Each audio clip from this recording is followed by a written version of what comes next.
Hello everybody, just throwing up a quick video on a trip I took to northern New Hampshire, mainly to look for moose, but also to see the Connecticut lakes. Town I stayed in was called Pittsburgh, and was going to take you on a quick tour of that very short trip. So the first thing, when you're coming into town, you have a nice view of a lake. In the town itself, you can pick from various cabins.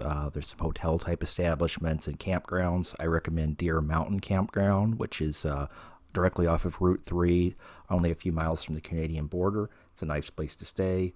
But if you want more accommodations, something with more conveniences, you can pick from the cabins and things. So the first one you'll come to, and all these Connecticut lakes are on Route 3, by the way, is the First Connecticut Lake, which is a fairly large lake, good for boating and things like that.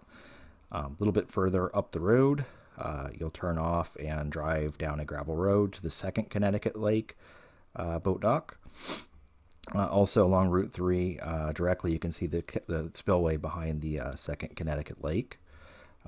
Drive a little bit further past Deer Mountain Campground, and you'll eventually come up to the Third Connecticut Lake, which is a very scenic thing. Also, this is near the beginning of the Connecticut River, so you can see the Connecticut River is not very large at that point. Another place I would recommend turning off of from Route 3, just before Deer Mountain Campground, is, I believe it's called East Islet Road. And once you turn in there, there's a number of places you can pull off and see lakes and rivers. Here's a picture of a loon from the first pull off. When you're going down East Islet Road, you can go right, and it's going to take you to if we were to go left, it's going to take you down to Scott's Bog. Scott's Bog is a pretty scenic little lake. There tends to be a little bit less traffic down there. You can see some little shorebirds and look for other birds or potentially other animals out in the lake, but in general it's just a scenic spot to look around.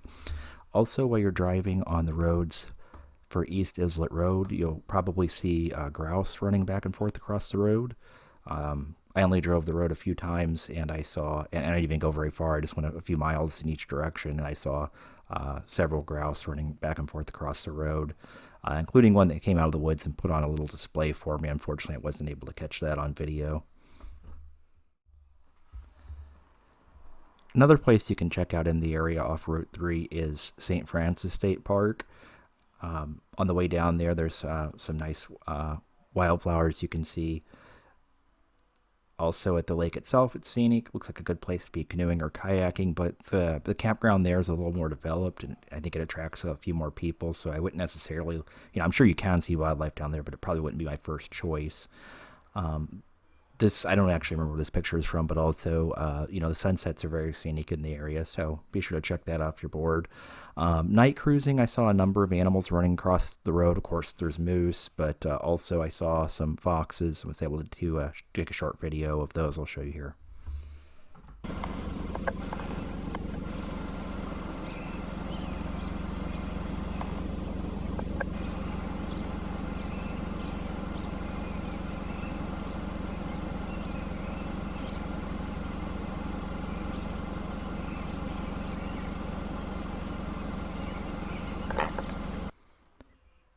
And of course, the main attraction in the area for people who are wanting to do wildlife watching is usually moose. And the great news is the moose are plentiful there. You don't have to go off on any of the side roads or dirt roads if the only thing you want to do is see the moose. You can just drive up and down Route 3, north of Pittsburgh, all the way to the Canadian border, turn around, come back. Early in the morning, even at night, or late in the evening, you should be able to see plenty of moose anywhere up and down that road. Here's some pictures of some of the moose I've seen. However, if you do go, bear in mind these creatures are pretty large, and you want to go very, very slow up and down that road because they can just pop out of nowhere and be right in front of your car.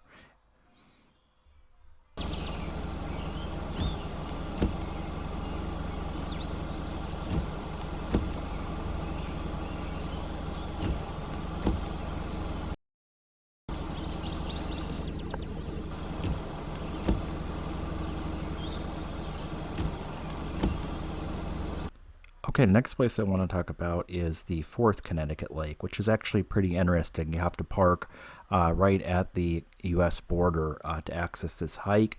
There is a sign there, park at the sign. Just follow the crosswalk around to the left, and you'll be able to jump on the trail. This is where the Connecticut River actually starts. Doesn't look like much when you're there, just looks like a little bog, but it's a pretty interesting spot. There's also some gray jays I saw there and pink lady slippers. And from the hike, you actually get some nice views of some mountains and you can see into Canada.